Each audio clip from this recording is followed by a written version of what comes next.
La bienvenida al presidente de la Asociación de Fiscales, William Rosa. ¿Cómo le va? Reelecto, presidente. Sí. Reelecto, es verdad. Bienvenido. Por mayoría absoluta. Buenas tardes, ¿cómo andan? Yo lamento que nunca sea por razones amenas por las cuales lo estemos invitando al programa. Hoy, bueno, el gremio de fiscales en conflicto en el marco de la rendición de cuentas por un artículo que aprobó el Senado, que tiene que ver con este asunto que lo hablábamos el otro día, ¿no? Bueno, impedir que exfiscales, cuando se retiran, digamos, de la actividad como fiscales, puedan volver a ejercer en ramas vinculadas a la actividad donde estuvieron trabajando como funcionarios públicos. Tengo entendido que el Senado aprobó, que en diputados hubo alguna modificación. No sé si es suficiente, supongo que no, porque ustedes siguen muy duros contra el tema, ¿no? Sí, creo que como preámbulo lo fundamental aquí es la instancia en la que se da, una cuestión de forma, ¿no? Yo he venido muchas veces al programa a plantear cuáles son las necesidades de la Fiscalía y qué refuerzos necesita la Fiscalía para ser un organismo fortalecido y actuar debidamente en aquellas causas que después también mismo del sistema político se nos exige, bueno, la celeridad, la prontitud, la respuesta en determinadas causas que están en la Fiscalía, sobre todo aquellas que tienen mayor impacto o que son de mayor relevancia, que necesitan un estudio más profundo. Nosotros hemos ido al Parlamento en instancias como esta de rendición de cuentas a plantearlo, también a cuestiones que tienen que ver con lo salarial y aquello que tiene que ver con los fiscales como trabajadores, y la respuesta no ha aparecido. En 6 años que está en funcionamiento el nuevo código no hemos recibido las respuestas oportunas. Y por contrapartida vemos que en una ley de rendición de cuentas y en una semana se aprueba un artículo. Yo no sé si es récord en este país que en una semana se proponga y se apruebe un artículo que tenga que ver con una inhibición. Entonces, acá el diagnóstico que nosotros tenemos es que hay un ensañamiento de parte de cierto sector del sistema político en contra de la Fiscalía, en contra de los fiscales, y está de manifiesto en salidas mediáticas que tienen que ver con atacar a la Fiscalía y a los fiscales, diciendo que hay determinados sesgos. Valga decir que si alguien en el sistema político tiene constancia de que algún fiscal actúa de forma intencionada, debería hacer la denuncia correspondiente, debería presentar las pruebas correspondientes y pedir que ese fiscal sea sancionado, porque un fiscal no puede actuar de forma intencionada o con sesgos políticos. En lugar de eso, se prefiere el ataque mediático y en consonancia con eso... ¿Pero por qué ataque mediático? A ver, ¿no es un poco mucho...? En el medio de la rendición de cuentas y al explicar este artículo, el senador Sergio Botana dijo que los fiscales vienen de paro hace rato en cuanto a hacer las cosas bien y en cuanto a actuar de forma intencionada o con sesgos políticos. Es una declaración absolutamente gruesa. Si uno pero usted está llamando ataque mediático a los dichos de un... Ataque mediático digo porque es un ataque desde el sistema político que se hace en los medios de comunicación. A eso me refería. Si hay 350 fiscales y tal vez el senador tiene esta interpretación de que 1 o 2 fiscales actúen así, no puede proyectarlo de forma generalizada a todos los fiscales del país, y más en este contexto en donde se está aprobando una norma de inhibición que no tiene razones de carácter general, sino de carácter particular. Lo dijo el miembro proponente, el senador Domenech, en la comisión del Senado, dijo: esto responde a una solicitud hecha por la Asociación de Abogados Penalistas del Uruguay, o sea, intereses particulares. Lo que me llama también la atención, yo había ido una semana antes a hablar con el senador Guido Manini Ríos respecto de las reivindicaciones del gremio, y ahí tuve una conversación con él respecto de lo que era la equiparación entre fiscales adjuntos y fiscales adscriptos, y jamás se me mencionó tan siquiera como una cuestión de adelantar que esta norma se iba a poner en conocimiento, como para que los afectados tuviesen información de que esto iba a suceder. Entonces, una norma que se aprueba o que se propone, se discute, si se puede llamar discusión, de la noche a la mañana, y que afecta a derechos fundamentales que tienen que ver con la profesión. O sea, los fiscales... ¿El punto se solucionaría o cambiaría en algo si se aceptara lo del subsidio para quienes caen en esa ecuación, ¿no? O en ese escenario de no poder ejercer por un tiempo después de que son fiscales? Justamente está allí en creer que el tema se soluciona con darle una contrapartida, cuando en realidad lo que se está... Yo no quiero nada del Estado cuando me vaya como fiscal. Yo lo que quiero es poder hacer la profesión por la cual estudié 6 años y que si hace 10 años que estoy en la Fiscalía, el día que me vaya, no quiero deberle nada al Estado, que ya bastante me dio, sino que lo que quiero hacer es poder hacer lo único que se me permite hacer, que es la profesión. Valga decir que los fiscales, mientras son fiscales, no pueden tener, tienen incompatibilidad de todo tipo. O sea, Sí, lo claro. único que pueden hacer es el trabajo como fiscal y cuando salen lo único que tienen es la profesión. Una declaración jurada de un fiscal solo va a tener en su patrimonio aquello que tiene que ver con su sueldo durante lo que ejerció el cargo de fiscal. Entonces, es cercenar el derecho de determinados trabajadores, como decía, sin que haya una contrapartida, una fundamentación de interés general. Es cierto. Pero no tiene alguna legitimidad el planteo de... A eso iba, Bueno, a la cuestión... Hay una cuestión de relevancia. El fiscal de corte, que es el que dirige la Fiscalía, sí, ahí podríamos decir, y nosotros también lo habíamos proyectado, que obviamente una persona que dirige una institución como la Fiscalía, que tiene el acceso a determinada información, un cargo de poder, es razonable que tenga determinada inhibición con el subsidio correspondiente. Ahora, con lo que refiere a los fiscales, que el único conocimiento, yo como fiscal solo tengo conocimiento de las causas que están en mi fiscalía, no tengo ni idea de lo que pasa o la información que hay en la fiscalía de al lado. Ahora bien, éticamente es lógico que no pueda actuar o intervenir en cuestiones que están en la fiscalía en la que yo trabajo. Es una cuestión de ética que si se entiende por parte del legislador que hay que regularlo porque con la ética no alcanza, me parece que no es la instancia una rendición de cuentas para valorarlo. Bueno, pero la excusa de que no es la instancia una rendición de cuentas se viene ya como que está un poco mancillada, porque en realidad... Pero es importantísimo. Nadie dice que no, pero al final, en vez de terminar debatiendo la validez o la legitimidad de una propuesta...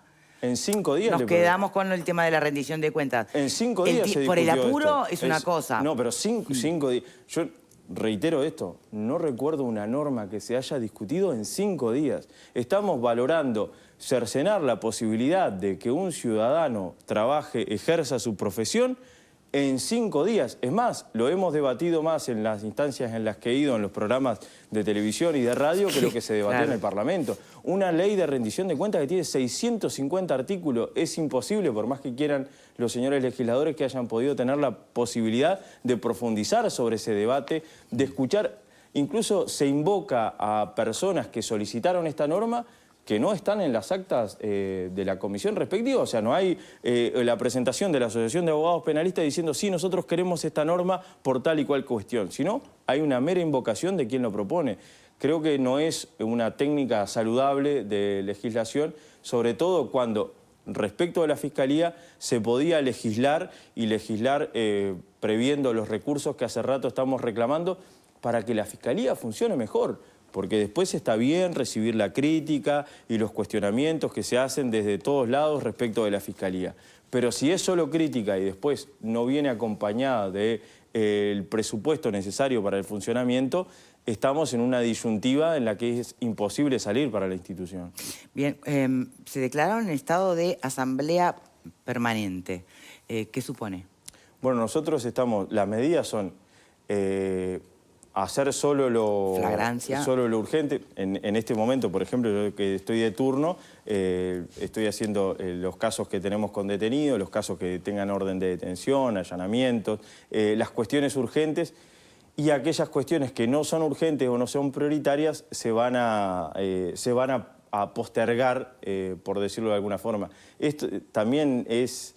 Y eso va a dar que hablar también, ¿no? Porque qué es lo urgente, con qué criterio, qué se posterga, qué no. Usted sabe que mis colegas me están consultando permanentemente respecto de esto en función de que mis colegas no quieren dejar de hacer nada. Es un gremio bastante paradójico en cuanto a los que me preguntan, dice, pero yo no puedo dejar de hacer esta audiencia porque tiene tal o cual particularidad. Entonces...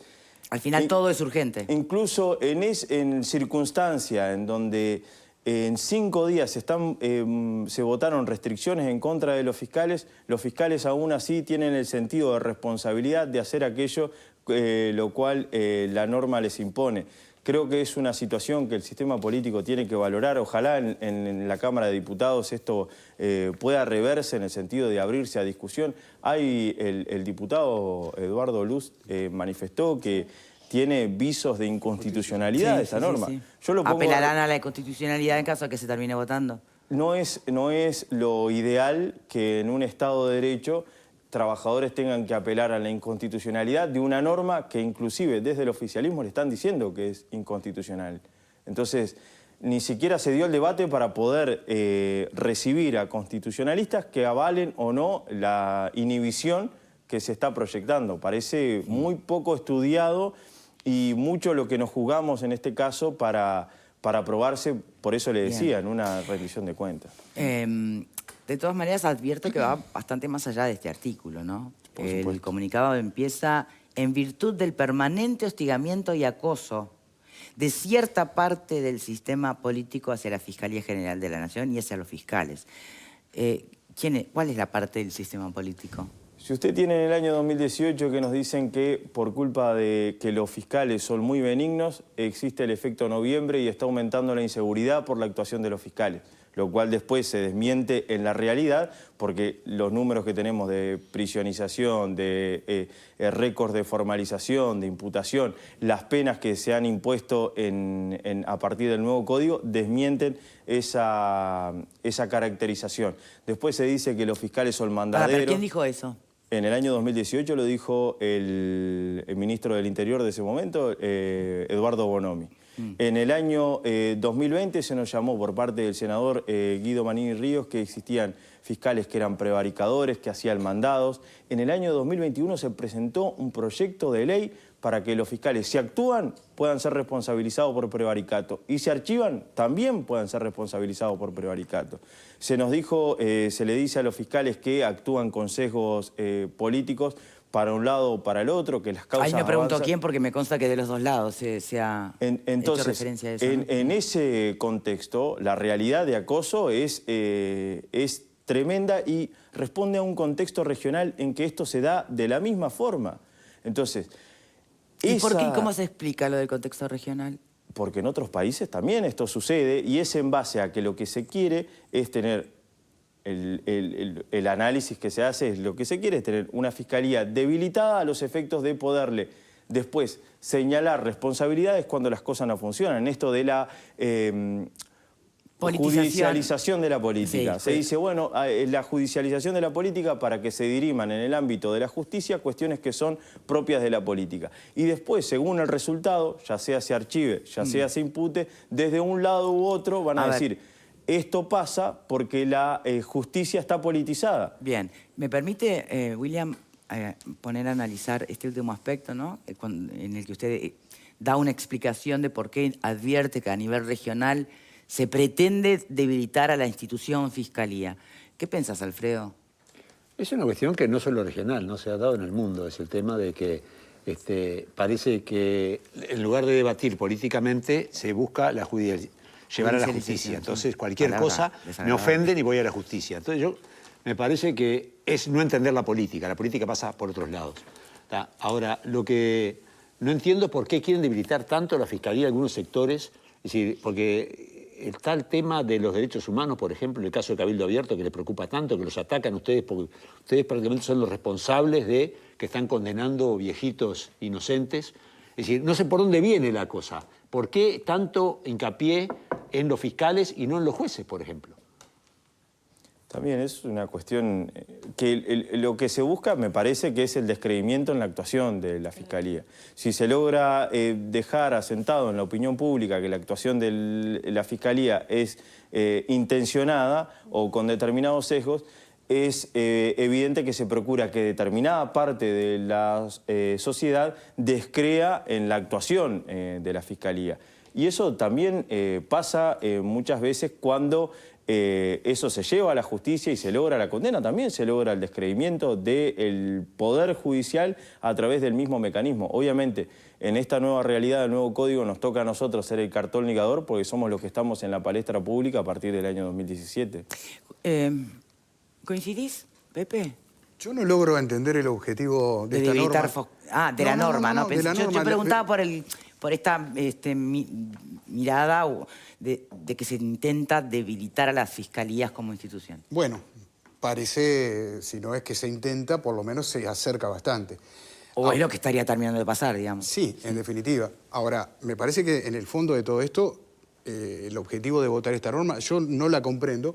Me parece, no soy abogado, por supuesto, pero además de que me suena bastante inconstitucional, me parece además muy injusta por otra parte. Yo me imagino un fiscal en el interior del país cuya familia por X motivo quiera radicarse aquí en Montevideo y el fiscal solicita su traslado, el mismo demora un tiempo y mientras tanto que no puede ejercer como abogado y si además desea per se no ser más fiscal, tampoco puede ejercer como abogado durante un año, pero me resulta sumamente injusta pensando además en todos los actores de la política que trabajan a nivel público.